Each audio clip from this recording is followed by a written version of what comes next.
拄则咱看到，若是微小四通边爱特别注意，困无饱眠嘛爱细腻，因为人讲一日无眠，三日细神。一寡人困无饱眠，休困日才来补眠，恐惊愈补愈大坑。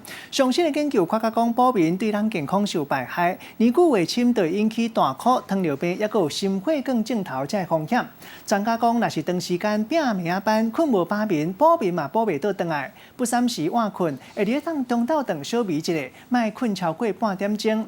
若是要补眠嘛，莫困甲日头晒尻川，莫困过头。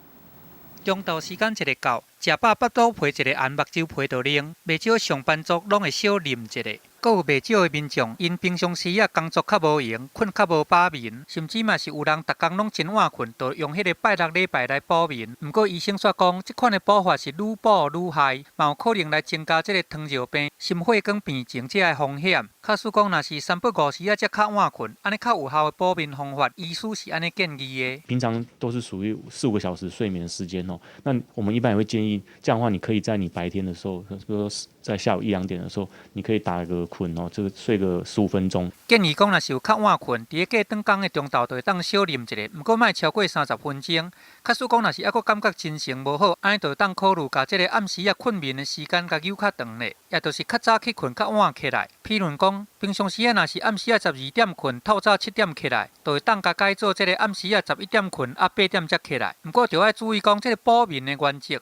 唔通困超过中昼。我们的睡眠有2件事情，一个就是说你睡的量可能要足够，然后另外一个就是说睡的那个时间要规律。作息不正常，所以会导致这个时间会混乱掉。荷尔蒙他认为你在睡觉而没有这个释放过多或过少的情形，就会导致你这个身体紊乱。若是讲长期拢伤晚困，安尼困眠不足对身体的伤害是真大。嘛有研究讲，若是讲平常时的困眠时间，甲假日的困眠时间差伤济，便若前差1点钟，安尼就会提悬1成1的心血管病症。医师提醒讲，就要保持这个固定的时间，上好是伫个暗时11点进前就爱困。假使讲若是做迄款大夜班的，安尼上好嘛，就爱3个月就爱轮一遍，才袂互身体负担伤大。记者综合报道。